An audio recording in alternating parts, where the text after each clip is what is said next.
Graham drops out. South Carolina Senator Lindsey Graham gives up his bid for the White House. New Hampshire debate. Democratic candidates trade gentle jabs in their final 2015 debate. Santorum with Ashburn.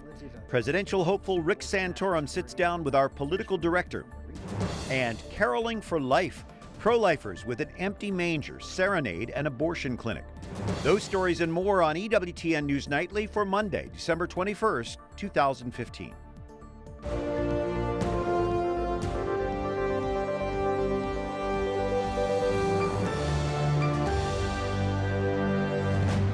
Good evening from Washington. Thanks for joining us. I'm Brian Patrick, and a shakeup tonight in the presidential race. Another Republican candidate has dropped out. Lindsey Graham says he is ending his campaign. Jason Calvi reports from the White House tonight. Jason? Brian, in Lindsey Graham's race to the White House, he wasn't even polling at 1%. He didn't qualify for last month's undercard debate, but he says running for president has been the joy of his life. Today, I'm suspending my campaign for president. The number of Republican candidates for president is down to 12. South Carolina Senator Lindsey Graham is out. He tells CNN his campaign hit a wall. Well, to be a viable candidate, you got to have finances and you got to, get on the big stage. What's the final straw, though? My biggest problem is that a lot of people like what I say, but not many people hear it. Some of his Republican challengers responded with praise. Florida Governor Jeb Bush tweeted, "Nobody is more clear-eyed about ISIS than my friend. As he leaves the race, I hope our party and country listen to his counsel." Do what it takes to make our country safe and preserve our way of life. Senator Graham says he plans to stay part of the discussion over national security and defeating ISIS. I will continue to work every day to ensure that our party and our nation takes on this fight. It's a subject he feels so strongly about that when asked about a Hillary Clinton presidency, Graham said, "Hillary, if you get to be president, I'll help you where I can. I hope you're not, but if you are, I'll be there to help you win a war we can't afford to lose." Now, Graham's home state of South Carolina hosts one of the early votes in this race. Graham didn't hint at who he will support, but he says whoever the GOP nominee is, he expects that person to adopt his plan to defeat ISIS. Brian? Jason Calvi at the White House. Thank you, Jason. And there's more fallout from Saturday night's Democratic debate in New Hampshire. Donald Trump wants an apology from Hillary Clinton. Clinton said ISIS is using video of Trump's comments about Muslims to recruit militants. I worry greatly that the rhetoric coming from the Republicans, particularly Donald Trump, is sending a message to Muslims here in the United States and literally around the world that there is a clash of civilizations. Bernie Sanders did apologize during the debate for the way his staff handled a data breach. He calls for an independent investigation into glitches in the DNC database that allowed his campaign to see Clinton's list of supporters.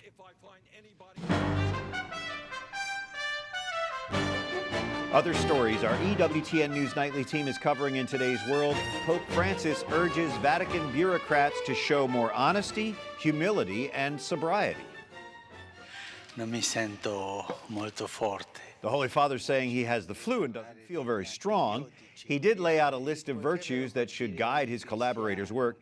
He reminds Vatican officials they are called upon to be examples for the entire church. He says they should avoid scandals which harm souls and impair the credibility of our witness. The Taliban claims responsibility for a suicide attack that kills 6 U.S. troops and injures 2 others. This happened at a village near Afghanistan's Bagram airfield. The military says the bomber rode a motorcycle packed with explosives into a U.S. patrol. Investigators in Indonesia say they foiled a major terror plot. They say it targeted government leaders and police officers. 9 suspected Muslim militants were arrested over the weekend. Police say they are also boosting security across that country. British parliamentarians insist ISIS is waging genocide against Christians, Yazidis, and other religious minorities. Today, more than 70 members of parliament wrote a letter to Prime Minister David Cameron. They urged him to do more to persuade the United Nations to formally declare the ISIS attacks genocide. That letter accuses ISIS of massed murders, torture, kidnapping, rape, and destroying churches. Lord David Alton of Liverpool says don't underestimate the importance of those who signed the letter. They include well-known military leaders and the former head of Britain's intelligence agency. Declaring a genocide is not just semantics. It's not just about playing with words. Once that happens, it isn't just that you have in your sights those who have been responsible, but it lays obligations as well on the signatories to the genocide conventions, and over 100 countries would then be required to take appropriate action. Lord Alton says his meeting with a cabinet member today to discuss that letter was positive.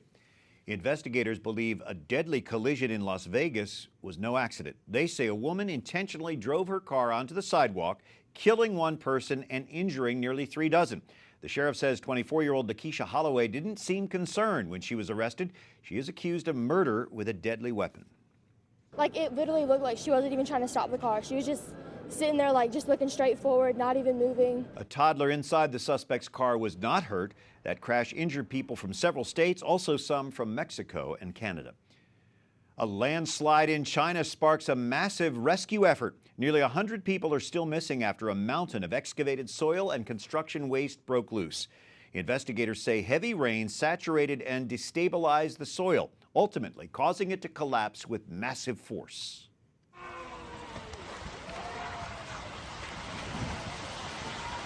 This was the moment a wall of mud slammed into 3 industrial parks in southern China on Sunday.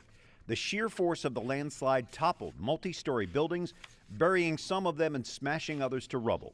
Hundreds of rescue workers are still combing through the debris and mud as the number of missing climbs higher.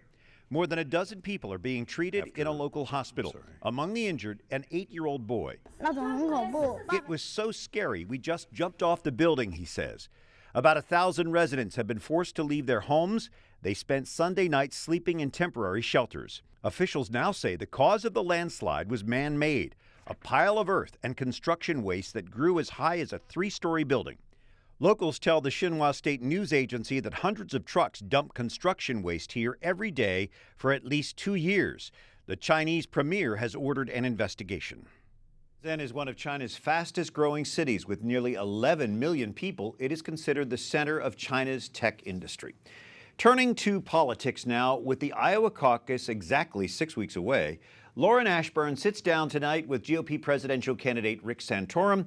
Here's part of their conversation. Well, we have some news today we need to get to. It looks like you have one less person to battle with. Senator Lindsey Graham has dropped out, saying he hit a wall. Does this mean there's more running room for you? Well, I'd like a few other folks to hit some walls, so that would be helpful. But Lindsey is really focused his campaign on national security, and was a unique voice in some respects. National security is all that's being talked about. That's all that we're talking about. Lindsey's a strong voice on national security, and I hope he will continue to be that voice in the Senate. That's what he says. He'd like to stay involved. Yeah. Speaking of national security, on Friday, President Obama at the White House gave his final year-end briefing to the media. I was there. And he was very bullish on his position on ISIS. And also, wow, that's an eye roll. And he also talked about refugees and how important it is for us to continue to allow Syrian refugees. On your website, you say that that is playing into ISIS's hands to bring the refugees here, including Christians. Even Why more is that? specifically Christians. Why? Because you have the ancient church in this region of the world, and relocating Christians out of that region to America, the chances of any of these Christians going back is pretty close to zero. If you talk to and you listen to the clerics from the region, they don't want their people to be leaving. And most people from that region don't want to leave. But they're being persecuted. But they're being persecuted. So the answer is we have to provide safe haven for them in the region. And that includes no-fly zones. One of the reasons I support a no-fly zone is to create an opportunity for these people to be relocated in the region in a safe place. Secondly, we should be providing more support. For example, Jordan. Jordan has almost as many refugees as they have people. I mean, it's not that bad, but they're being flooded with refugees, and we have a very strong relationship with King Abdullah. But the bottom line is we have not provided any additional resources to Jordan to deal with this humanitarian crisis. We need to. Watch more of Lauren's interview with Rick Santorum tomorrow, including why he says Catholics should vote for him. Elaine Kamarck is a senior fellow in the Governance Studies program at Brookings. Sarah Westwood, a reporter for the Washington Examiner. How does today's news that Lindsey Graham is stepping out, how does that affect the rest of the Republican pack? Well, Lindsey Graham was one of the most hawkish voices in the 2016 Republican field. Now that he's out, you might see some of the other Republican candidates have to step up and take that more hawkish tone in the vein of John McCain, in the vein of George W. Bush. Or you could see them start to drift more towards the Rand Paul foreign policy, a little bit more isolationist, now that there isn't this hawkish voice in the race. He didn't have a huge amount of support, but who do you think might benefit the most from this? I don't think anyone will, because I think he had almost no support. I mean, he was so insignificant in the race, which is really too bad, since he's a very serious and a very thoughtful legislator, and he knows a lot. And it's, you know, it kind of makes you wonder if something isn't really wrong with our politics when somebody like Lindsey Graham, who knows so much, doesn't even get to the big stage and is out, and people who clearly don't know what they're talking about are still left on the stage. Could he be considered a cabinet member, perhaps even a VP? I mean, if it gets to that point? It's entirely possible, but he's, you know, not necessarily an electorally beneficial choice. He's not from a swing state. He doesn't carry a demographic factor the way a Rubio or a Cruz would. And like Elaine said, he didn't carry a ton of support behind him, even though he is an influential voice in the Senate and in his home state of South Carolina. Nationally, he might not be the best VP pick. Elaine, I wonder what your thoughts are on Hillary Clinton's comments about Donald Trump being used in recruitment videos by ISIS. Well, it's very clear when you listen carefully that she may have overstated that a little bit, but it is also clear that Trump is all over the ISIS social media, that they are repeating what he's saying. They're using this to say to their audiences, yeah, look, America really does hate Muslims. So she was, you know, maybe exaggerating a little bit, but the fundamental point is that he is in the ISIS social media, and it won't be long before he's in a recruiting film. Social media has really changed the way the world is today, especially now with this highly publicized, you know, campaign. I mean, and it's just beginning, so we have a lot to. What about this data breach with the DNC? Does that hurt anybody? Is that just sort of water under the bridge? Well, it certainly for a moment hurt Bernie Sanders in the sense that briefly he was shut out of his own campaign data. There was a lot of noise being made among Bernie's grassroots supporters saying this isn't fair, this is just further evidence that the DNC is in the tank for Hillary Clinton. And to their credit, DNC leadership was receptive to that criticism, and they gave him access to his data, and then he apologized for the behavior of his staffer during the debate. So it does seem that all's well that ends well. Quick question, Elaine. Why are the Democrats burying their debates at a time when nobody's watching?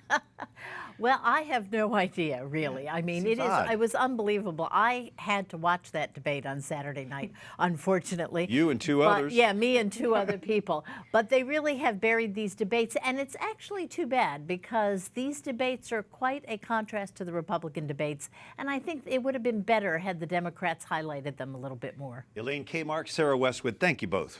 Appreciate Thank you. Well, Christians in the West Bank. Coming up, the celebration of Holy Mass marks the start of Christmas week in Bethlehem. And pro-life carolers use an empty manger, symbolizing infants who die in abortion clinics.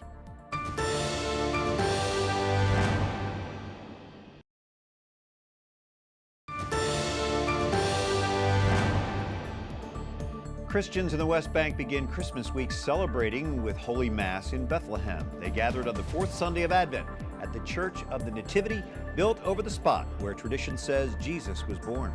Thanks for joining us this Monday evening. I'm Brian Patrick. Hark the herald angels sing, O come, Emmanuel, Silent Night, classics you're likely to hear this week leading up to Christmas. Pro-lifers raise their voices, singing these carols and others outside abortion clinics. Wyatt Goolsby has more. And pray and sign our council and picket that's going to bring an end to the killing. When you think of pro-lifers gathering outside of abortion clinics, this is probably what comes to mind. We gather here to defeat Planned Parenthood. Advocates organize prayers and protests year-round. But ahead of the Christmas season, some are trying a different approach, singing Christmas carols.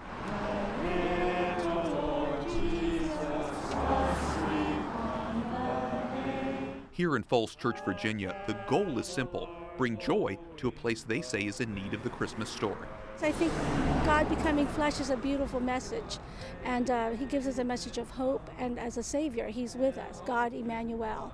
Ruby McDowell is part of the Pro-Life Action League, a group organizing what they call Empty Manger Christmas caroling. Well, it also represents, the babies that are being slaughtered today, that there is no babies in the manger or being born because of the abortion industry. In less than a decade, caroling events like this one have spread across the country.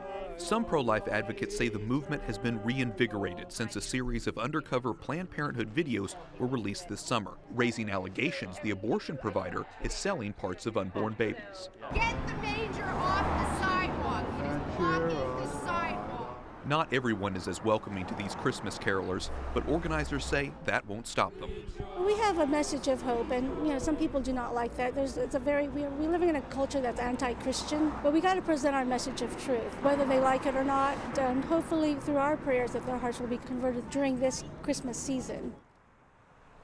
Empty Manger Christmas caroling events are taking place in more than 30 cities and over 20 states. In many cases, organizers say their presence outside of clinics can help an expecting mother rethink her decision to have an abortion. Brian? Thank you, Wyatt. And in addition to life issues, religious freedom is a key issue on the presidential campaign trail. Republican candidates are being asked to defend our First Amendment rights. The American Principles Project asked the candidates to sign a statement saying, "If elected, I pledge to push for the passage of the First Amendment Defense Act and sign it into law during the first 100 days of my term as president." We have Maggie Gallagher, Senior Fellow at American Principles Project. What is the First Amendment Defense Act? Well, the First Amendment Defense Act is a piece of legislation that will protect gay marriage dissenters, Catholics, Christians, and other believers from being punished by our own government because we do not agree with gay marriage. So it protects the tax-exempt status of Catholic and other religious schools. It protects the tax-exempt status of our charities. It means as a small business owner, you cannot be deprived of equal access to government loans or contracts or employment. So it is a first step and an important step in creating a space for those of us who disagree with the Supreme Court on gay marriage. Who is signing the pledge and who do you expect to sign it? Well, the good news is that two out of the three top Republican candidates, and unfortunately none of the Democrats, have agreed to prioritize passing FATA in the first 100 days in their office. So that's Ted Cruz and Rubio. And Donald Trump at least said that he would not veto the legislation, but he would not commit to passing it. And in addition, Huckabee, Santorum, Fiorina, in fact, the only candidates who have at this point not expressed any support for the First Amendment Defense Act who are major candidates, would be Kasich and Cruz. It's becoming a unifying point in the GOP. It seems obvious, but why do we need this amendment? Well, we need this amendment because the Obama administration told the Supreme Court that the tax-exempt status of Christian schools and charities will be in play after gay marriage. Major scholars like Notre Dame's Rick Garnett are saying that Catholic schools and other schools that do not treat gay married students equally with other married students, do not hire gay married teachers on an equal basis with others, will be deprived of federal funding. So this is a big club that it could be used to shrink the space for people, Catholics and others of goodwill who do not agree with gay marriage. I should clarify, we already have the amendment. We just need the Defense Act. All right. Maggie Gallagher, thanks for joining us. Thank you. Up next, Castro makes more demands on the U.S. as efforts move forward to end decades of friction.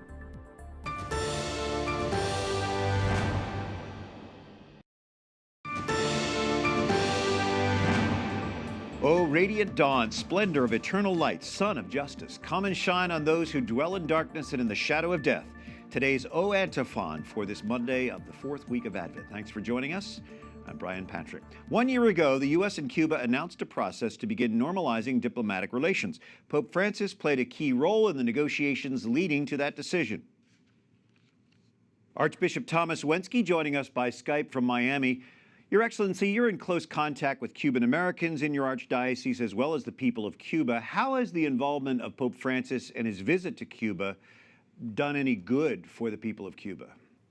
Well, the Pope, of course, went to Cuba before he came to the United States this past September, and he was very well received there because the Cuban people were very pleased at his role in bringing the United States and Cuba together a year ago in the renewal of diplomatic relations. So he's done a tremendous amount of good. He's been a witness to peace and to hope for the Cuban people. But we hear that the church in Cuba is still very much oppressed. How can it minister to Cubans under those conditions? Well, the church has been gaining more space ever since John Paul II visited Cuba in 1998. And so while, conditions are not totally ideal, they're not ideal in this country right now either, but while they're not ideal in Cuba, they're much better than they used to be. And the church is, again, as I said, gaining space to accompany the Cuban people. And it does that, and she does that very well, sharing with the Cuban people from her own poverty. So you do see progress. Archbishop Thomas Wenski, the ordinary for the Archdiocese of Miami. Thanks for joining us, Archbishop Wenski. Thank you. For another perspective, we have Mike Gonzalez, Senior Fellow with the Heritage Foundation, where he works on international studies. Your reaction, first of all, to Archbishop Wenski's comments? Well, as a Catholic, I think it's especially regrettable that the Archbishop chose to compare the church in Cuba to the church in this country. Obviously, I and my family and every other Catholic practices his religion freely every Sunday and every day, which is not the case for Cuba's Catholics, to say the least. I wish that the example of the earlier Pope John Paul II, who went to Poland and said, do not be afraid, who went to Cuba and told Cubans not to be afraid. And in fact, as the Archbishop himself pointed out, that led to an opening. It is that kind of brave behavior by the leaders of the church that usually ends up benefiting the faithful. I want you to listen to this from Antonio Rediles. He had a message for President Obama and then ask your questions about it. Well, I tell him that the real actors to provoke a pacific transformation in Cuba, to go to the democracy, are the opposition. If they give the legitimacy to the regime, nothing is going to change in Cuba. What happened to him after he said that? Well, that was an interview at the Heritage Foundation on Thursday, and no sooner had he returned to Cuba on Sunday that he was rearrested by the far-sighted leadership that President Obama has embraced. They finally let him go after 5.5 hours in detention for the serious and high heinous crime of speaking out his mind in the open air. And then they fined him and they charged him with disorderly conduct, which may in the end, he told me, I just talked to him about 3 hours ago, he thinks this will lead to an attempt to take away his passport. You see, after that interview, he met at the State Department, including with Assistant Secretary of State Roberta Jacobson, and he also had meetings with members of Congress. And obviously, the Castro regime is in high dudgeon about that. They obviously were not pleased. Mike Gonzalez, we always appreciate the insight that you bring to us. The Heritage Foundation, thanks again. Thank you. Well, until tomorrow, for the EWTN News Nightly team, I'm Brian Patrick. As we leave you tonight, more of the pro-life empty manger Christmas caroling in Virginia.